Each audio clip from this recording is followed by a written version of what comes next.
Bismillahirrahmanirrahim.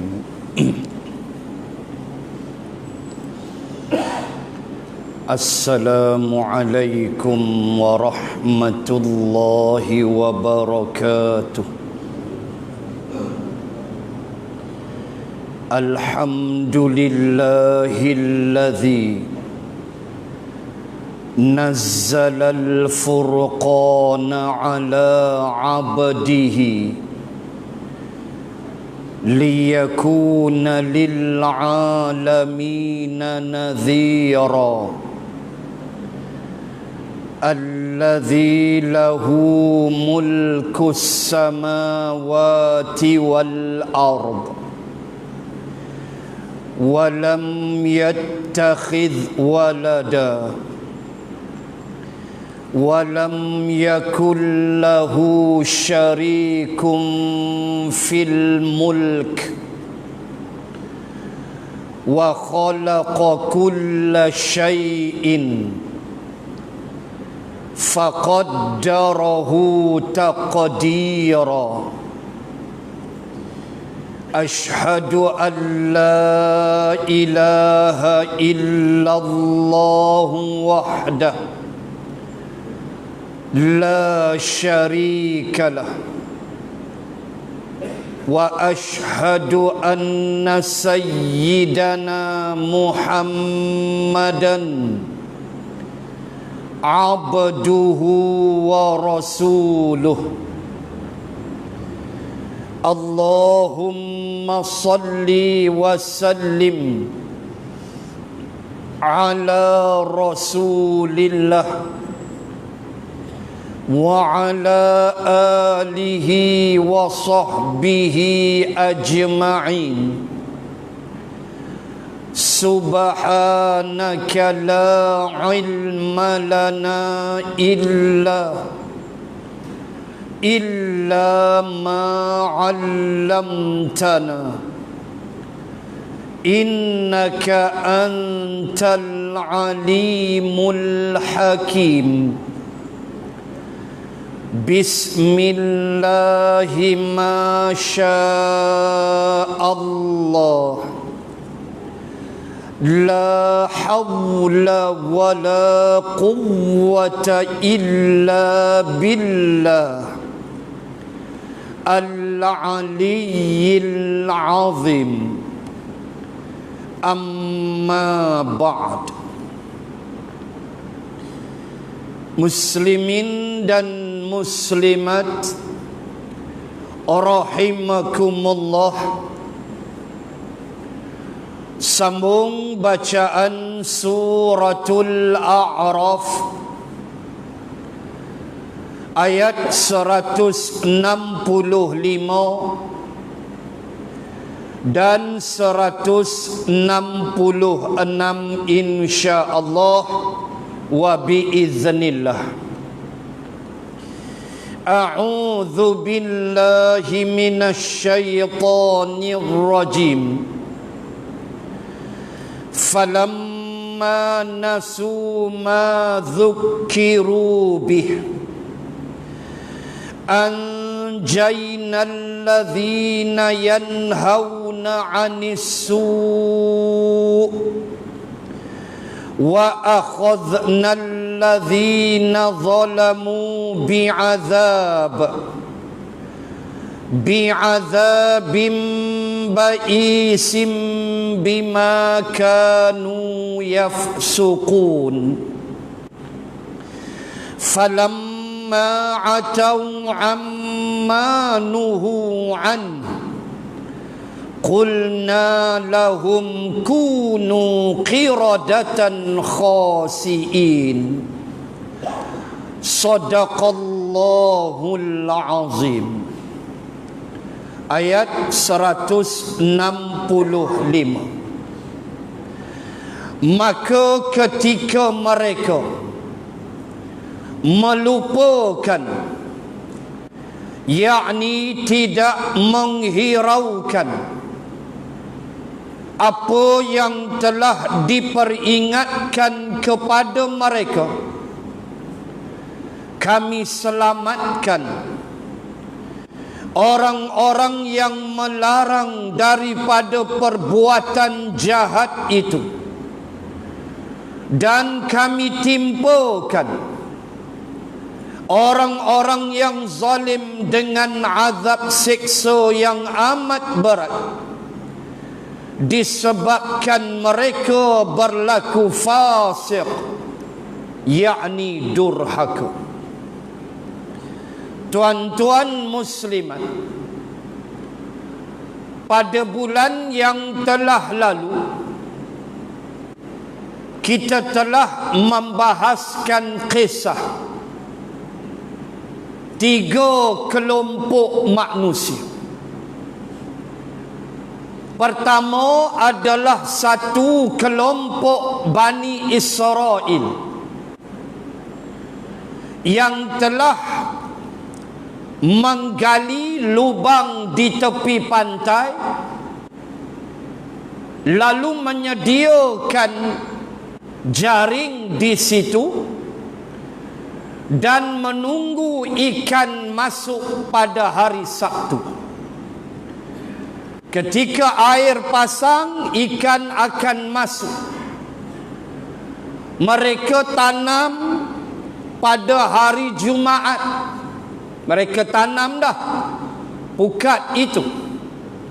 Hari Sabtu mereka ke gereja, ke biara, baca kitab, mengaji. Hari Ahad mereka ambil ikan. Maka kita dah sebut perbuatan mereka adalah perbuatan loya buruk, sedangkan mereka telah dilarang supaya jangan fisabati. Pada hari Sabtu tak boleh tangkap ikan. Mereka kata, kami tak tangkap hari Sabtu, hari Ahad ambil. Hari Jumaat pasang pukat. Hari Sabtu pilah mengaji, ikan mai. Hari Ahad kutip. Serupa hari Sabtu lah loya buruk. Jenis okok tu lebih loya buruk dia.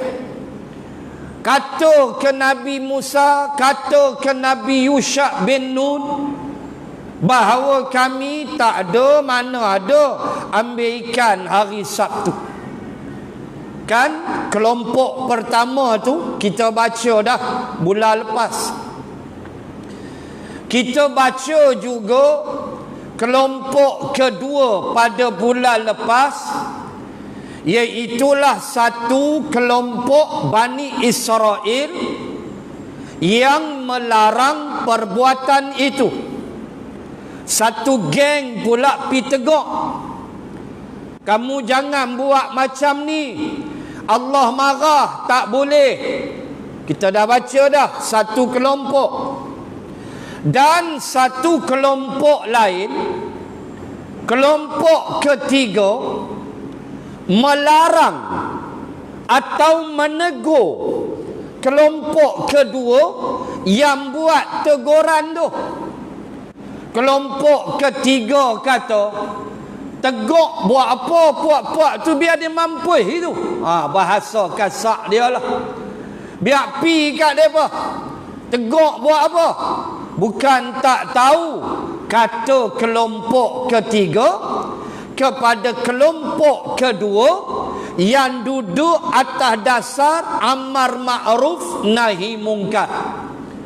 So geng ketiga ni tak mau campur pi mampu hampa lah. Begitu. Lalu mereka dah lah tak mau tegur. Depa pi tegak komplain pula. Hak tolong tegur ni. Kita baca dah bulan lepas. Maka kita dah baca bulan lepas, yang menegur ni jawab. Yang tegur ni kata, at least dia kata, akhirat nanti kami ada jawapan dengan Allah. Tu dia. Mereka nak ikut tak ikut, itu bukan urusan kami.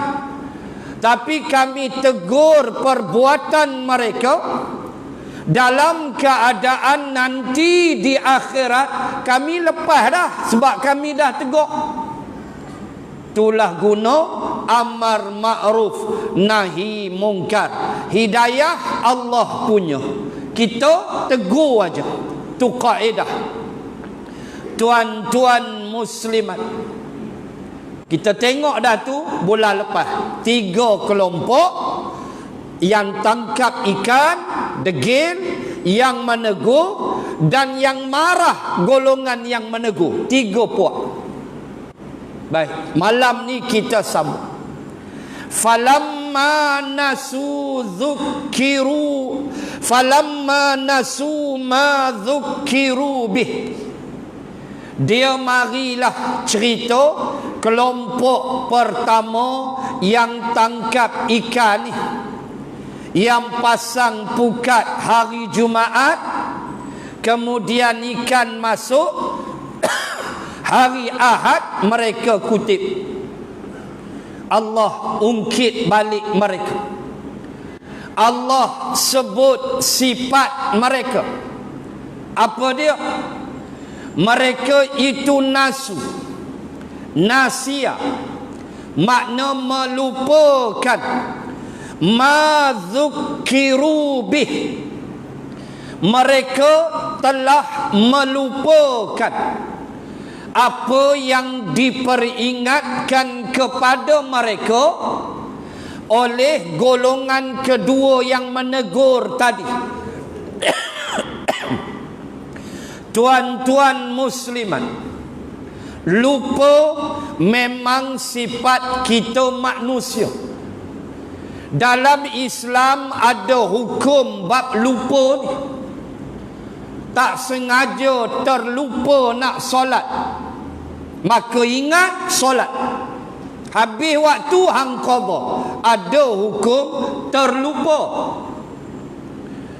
Pagi Ramadan 12 Mac 1 Ramadan dekat dah. Jenis tak biasa puasa, tunggu Ramadan aja. Pagi tu dia terlupa, dia balun Maggi goreng dengan telur dada semua komplit. Bagus punya dia breakfast. Bini terbau daripada atas. Sok pula mereka tak bangkit. Hak jenis tu pula. Bini kata, bang puasa separuh dah Maggi. Telur dada tinggal suku lah. Teh tarik tinggal suku. Dia kata, Sat, perhabis dulu. Nak mampu tak boleh perhabis. Takat tu ya. Maka dia memang terlupa. Batal tak puasa dia? Tak. Nabi habaq apa? Hak dia makan tu, rezeki dia. Tu dia hari tu dia pergi pejabat sungguh kuat sebab Maggi dah separuh duduk dalam perut. Dia terlupa sungguh, maka tidak batal puasa dia. Saja-saja hampir telat, bini tegak, lepas tu orang goyang kaki, balas rokok. Tu memang nak mampu. Tuan-tuan muslimin muslimat, ada hukum terlupa dalam Islam yang tak sengaja, dimaafkan syarak. Tafsir pimpinan Ar-Rahman sebut, puak-puak yang tangkap ikan ni bukan lupa saja-saja, memang saja melupakan. Dan disebut mereka dalam tafsir Ar-Rahman, pimpinan Ar-Rahman ini, mereka tidak menghiraukan apa yang telah diperingat kepada mereka. Apa makna? Bukan lupa kecil ni. Lupa dan termasuk tidak menghiraukan kesalahan yang mereka telah buat. Mereka sebenarnya telah melakukan dosa. Dosa dah buat dah. Tangkap ikan, langgar larangan Allah. Allah larang, jangan tangkap ikan hari Sabtu. Mereka langgar. Dosa dah? Dosa. Dia mai hak nombor 2, tidak menghiraukan nasihat, teguran daripada golongan pertama. Maka kita ambil pengajaran adalah merupakan satu kecelakaan, satu kebinasaan. Apa dia? Kita sengaja melupakan dosa-dosa kita. Ini pengajaran pertama. Dosa punya banyak. Lah baru sedar, alhamdulillah. Dosa-dosa lepas, Allah Maha mengetahui berapa lori dosa-dosa dia. Allah tahu. Tak payahlah kamu cerita dekat orang. Allah Maha mengetahui. Tetapi dia buat-buat, tak ingat dosa-dosa dia. Itu tak elok, tuan-tuan. Sebab apa? Sebab mengingatkan dosa-dosa lepas menzahirkan penyesalan, menzahirkan sifat taubat, menzahirkan sifat kita menyesal atas perbuatan itu. Ini pentingnya mengingati dosa. Wastaghfiri li dzambiki innaki kunti minal khati'in.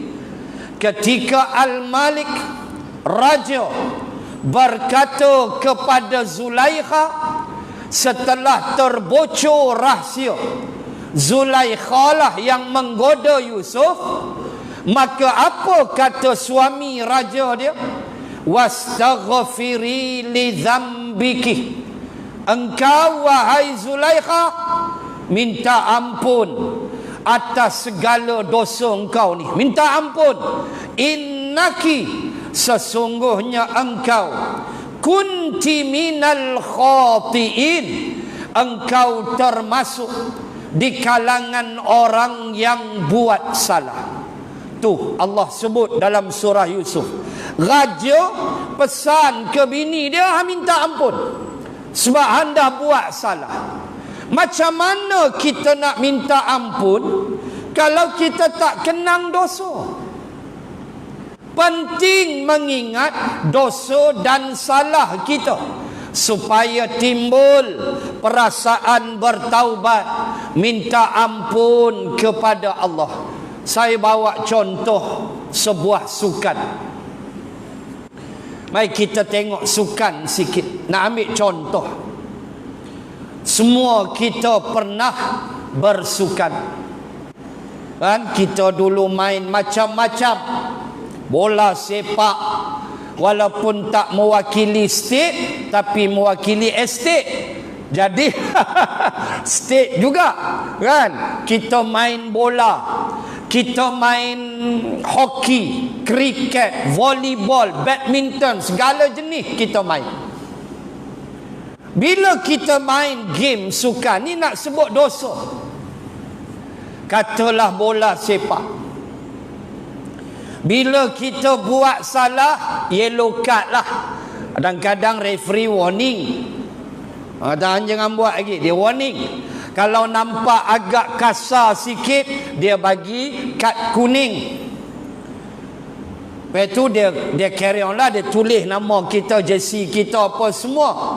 Mai lepas tu hang balon lagi, second yellow card equal one red card. Dua dah red card, dua dah yellow card. Jawab dia, keluar padang, gantung 3 perlawanan. Hak tu apa? Bola. Buat salah, dia bagi kad kuning. Samalah dengan hoki, samalah dengan game-game yang lain. Tapi tuan-tuan muslimat, mari kita fikir sekejap. Satu permainan, satu sukan yang mengajar mengenang dosa. Allahu Akbar. Tuan-tuan perasan ke tidak? Satu permainan sukan yang dia bila kita dah buat salah, Dia ajar kita kenang dosa, kenang salah kita tu. Permainan itu sekarang sedang kemuncaklah di negara Perancis, iaitulah rugby Piala Dunia. Tuan, sekolah dulu saya main rugby, tapi tak adalah sampai bengkok badan, pecah dada, tak ada lah. Latihan tu ikutlah. Tuan-tuan tengok rugby kemuncak ni. 29 Oktober final, New Zealand All Black akan berentap dengan South Africa Springbok. Saya memang minat rugby, cakap tu terang. Sebab kita syok main rugby. Bagaimana rugby ni permainan lelaki sejati. Oh, dia hebat lagu tu. Nak permainan yang lembut, main guli. Tu main guli, tu lembut dah. Rugby memang permainan lelaki sejati. Tuan, Springbok South Africa, dia beat semi final, dia hentam England kemarin 1 poinnya, 16-15. Oh, syok tengok. Saya tengok highlight lah. Tak adalah tunggu pagi-pagi buta, tak ada kerja. Tengok highlight aja. Tuan-tuan, rugby ni tuan-tuan, kita tengok sikit. Rugby ni, dia punya seni, saya cukup syok. Sebab dia ada satu kaedah. Bila kita buat salah, kita akan diletakkan. Referee nanti akan tiup whistle, panggil kita. Dia akan terang kesalahan kita. Oh, dia terang kesalahan kita. Lepas tu dia suruh kita keluar padang within 10 minutes. Kita kena duduk di suatu kerusi, dia panggil sin bin. Tengok rugby. Sin apa? Dosa. Bin, tong. Dustbin, tong sampah. Sin bin, tong dosa. Referee akan panggil kita, engkau sin bin. Makna kena keluar, duduk atas kursi tu 10 minit, mengenang dosa hang tadi. Oh, tu dia rugby. Tengok kawan duk main, kita 10 minit mengenang dosa. Okok tak boleh isap. Duduk sandar isap okok pula. Hak tu restoran. Ini sin bin. Tak ada dalam game lain tuan-tuan, tak ada. Kecuali rugby. Dia punya hebat sampai tahap tu. Duduk tu kenang, apalah aku buat lagu ni sampai keluar padang. Nama pun sin bin, tong dosa. Habis 10 minit kan, referee panggil balik. Hang dah tobat dah kan? Main balik main. Tu rugby. Dia punya seni dahsyat tuan-tuan. Kalau nak kait dengan Yahudi Israel, sekejap lagi saya kait rugby dengan Yahudi Israel. Tuan-tuan muslimat, perhati tengok rugby.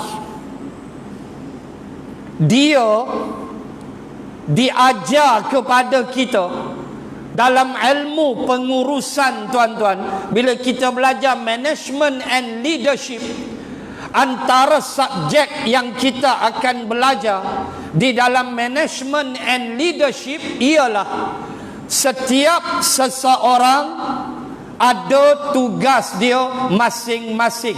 Kepakaran dia apa? Itu tugas dia. Tak boleh campur. Tak semua orang boleh jadi tok siap masjid.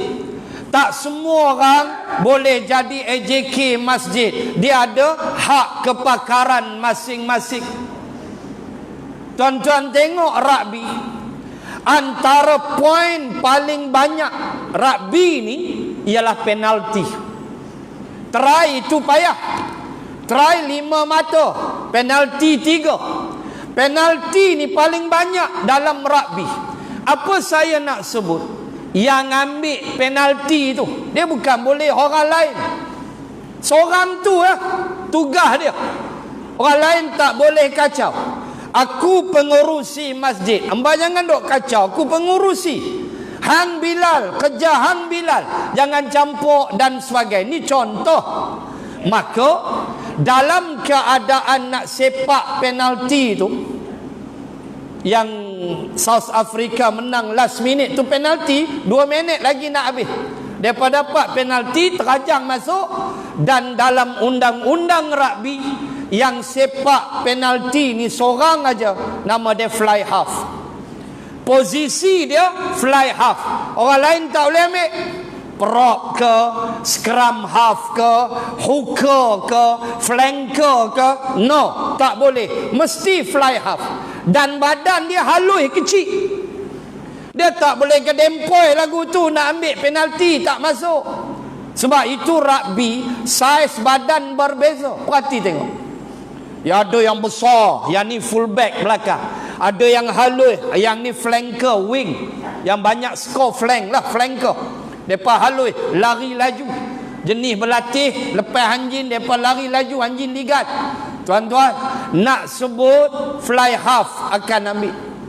Kalau bola, kalau penalti, kalau Liverpool, Mo Salah lah. Muhammad Salah lah akan ambil. Orang lain tak boleh ambil. Kalau penalti bola Liverpool, walaupun dia tak pernah buat salah, tapi dia masuk elok, Mo Salah. Tuan-tuan, ini rugby. Fly half saja boleh sepak. Orang lain tak boleh kacau.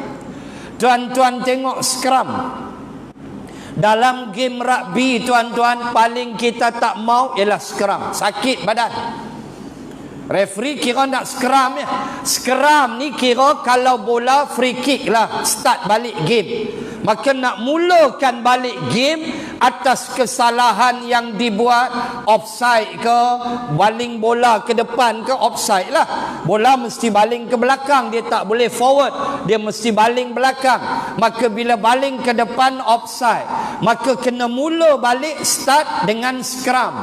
Tuan-tuan tengok tak yang fit bola tu, yang kawan duk macam lembu, orang duk belaga kan.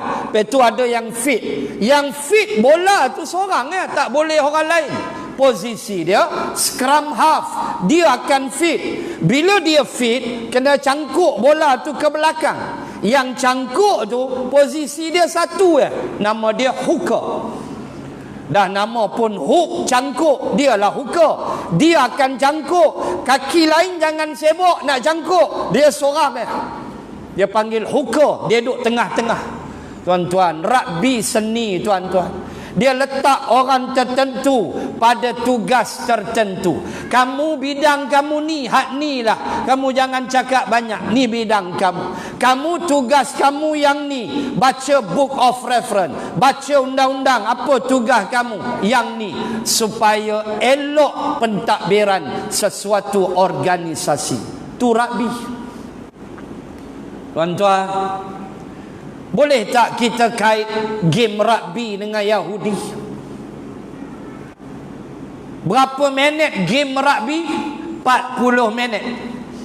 Satu bahagian 40 and then 40. Kalau ada ekstra pun 2-3 minit lah. Minit 82 ke habis. Bunyi siren tu selesai game. Tuan-tuan muslimat, bila sebut 40 minit, nak sebut apa? Angka 40 inilah. Inilah dia yang kita lihat sekarang di Baitul Maqdis. Yang kita lihat sekarang serangan Zionis bertali arus.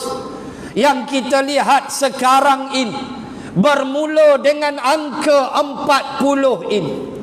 Ketika mana Nabi Musa alaihi salam, kalau nak sebut 40, Nabi Musa alaihi salam memimpin mereka menyeberang Laut Merah. Alangkah hebatnya nikmat mereka. Mereka dapat melihat laut terbelah. Itulah Bani Israel. Mereka selamat daripada Fir'aun. Mereka disembelih. Yuzabbihuna abna'akum. Anak-anak lelaki mereka disembelih oleh Fir'aun. Allahu Akbar. Mereka diselamatkan. Tengok laut terbelah. Nak nikmat apa lagi? sampai di seberang.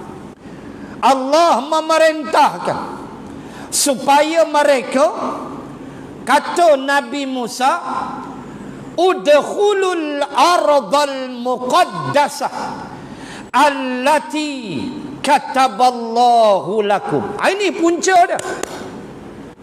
Ini asal dia. Allah sebut dalam Al-Maidah ayat 20 lebih, 22, 21 begitu. Allah cerita ucapan Nabi Musa. Allah kata ke Nabi Musa, sekarang kita dah selamat. Allah perintahkan kita untuk masuk Ardal Muqaddasah, ke sebuah bumi yang disucikan Allah. Allati kataballahu lakum, kata Nabi Musa, bumi ini bumi yang Allah janjikan kepada kamu. Bumi apa? Baitul Maqdis. Itulah the promising land. Kalau tuan-tuan baca sebuah buku karangan Syekh Imran Hussein, buku dalam bahasa Inggeris yang berjudul The Promising Land, tanah yang dijanjikan. Betul, memang itulah bumi, tanah yang Allah janjikan untuk Bani Israel. Tetapi waktu bila? Waktu mereka dengan Nabi Musa. Mereka klaim sekarang ni mereka penceroboh. Mereka tak ada negara, mereka tak ada negeri, mereka bangsa yang cukup bangsat. Mereka merempat, mereka rampas tanah orang Palestin. Waktu dengan Nabi Musa, itulah the promising land. Kataballahu lakum, yang Allah janji kepada kamu. Masuk, suruh perang. Ada satu kaum Jabbarin, kaum ni ganas, kaum ni jahat, Amaliqah. Macam-macam tafsiran. Puak Amaliqah, raja yang zalim, raja yang jahat, menguasai Al-Quds, Baitul Maqdis. Lalu Allah pesan ke Nabi Musa, bawa mereka masuk. Dan itulah tanah yang dijanjikan. Apa jadi? Mereka kata ke Nabi Musa, fadhhab anta wa rabbuka faqatila inna hahuna qa'idun. Wahai Musa, pergilah engkau dengan Tuhan engkau. Tuan-tuan, pergilah engkau dengan Tuhan engkau. Dalam keadaan seolah-olah bagi mereka Tuhan mereka bukan Allah. Siapa yang selamatkan kamu di Laut Merah kalau tidak Allah? Mereka boleh cakap ke Nabi Musa, fadhhab, pergilah, anta wa rabbuka, engkau dan Tuhan engkau, faqatila, nak perang sangat, pergilah, kami nak duduk saja di sini. Inna hahuna qa'idun, kami nak duduk, nak relax, nak pergi perang, ampi dengan Tuhan. Punya biadab. Disitulah bermula segala cerita, yang akhirnya mereka disesatkan Allah 40 tahun. Arba'ina sana yatihuna fil ardi, arba'ina sana, mereka disesatkan Allah 40 tahun lamanya. Disesatkan dalam keadaan mereka berlegar-legar di padang pasir namanya Tih di semenanjung Sinai. Bermula daripada situlah bangsa inilah yang membawa kebiadaban, membawa satu bentuk kejahatan yang boleh kita lihat pada hari ini. Azan.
Muslimin dan muslimat, disitulah bermulanya kejahatan, kezaliman mereka, di atas keengganan mereka untuk berjihad membebaskan Baitul Maqdis, sehingga tergamak ucapan itu yang mereka lepaskan pada Nabi Musa, seolah-olah Allah bukan Tuhan mereka. Na'udzubillah.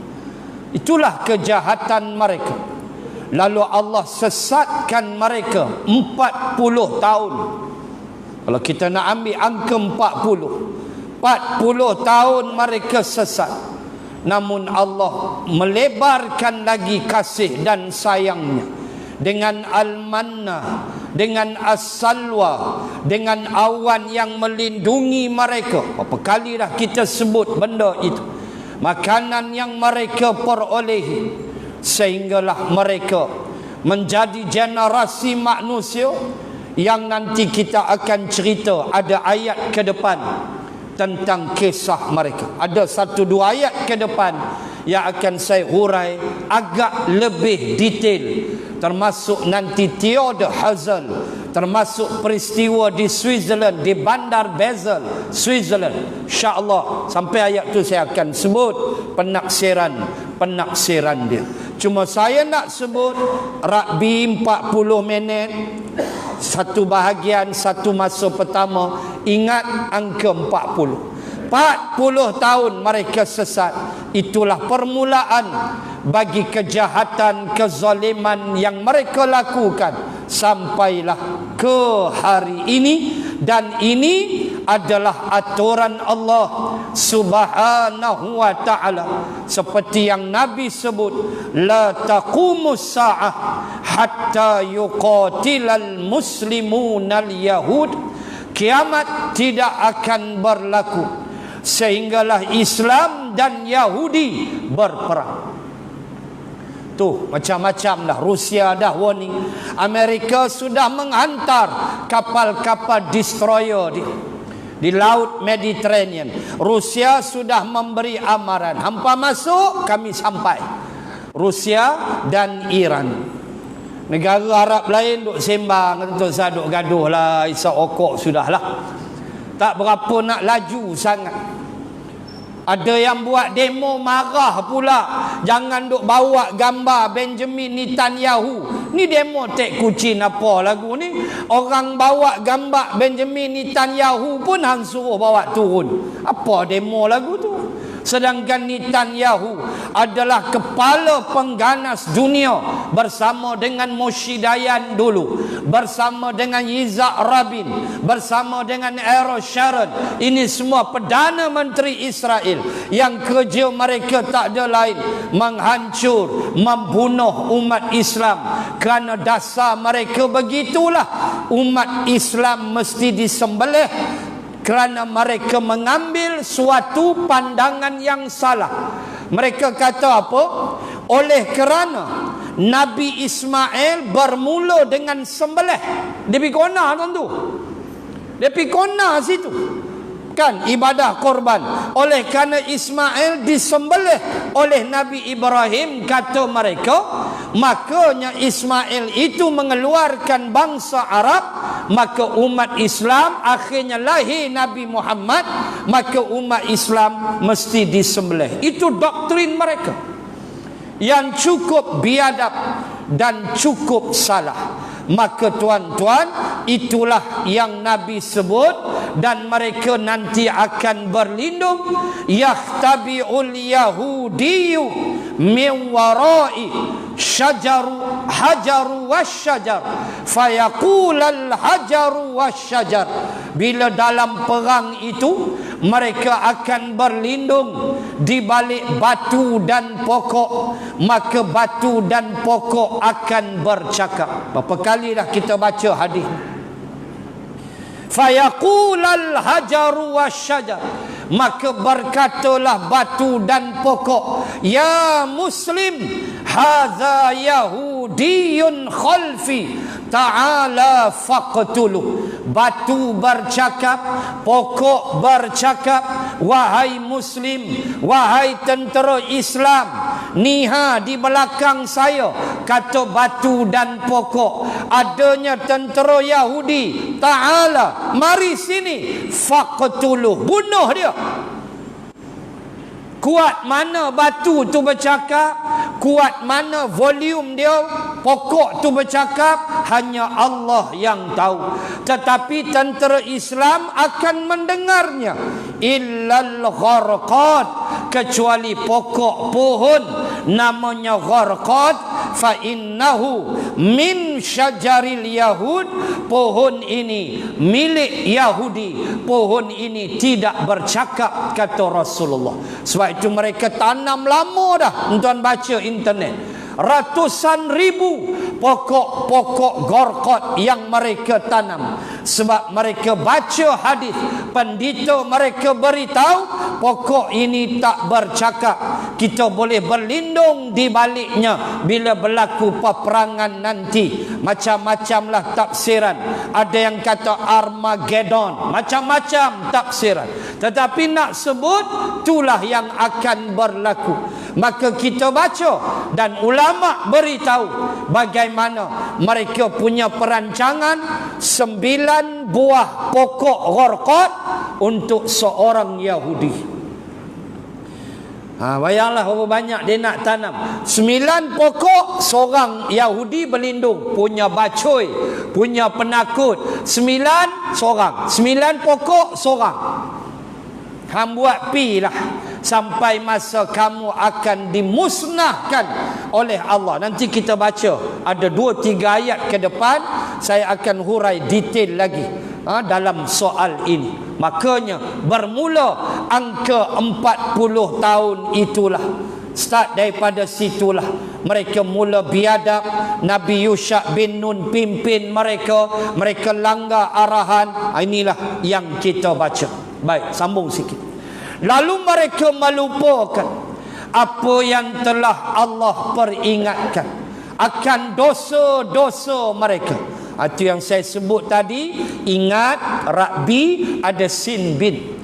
Ada duduk fikir dosa. Islam ajar lama dah, cuma dalam sukan rugby tu dia seni sikit.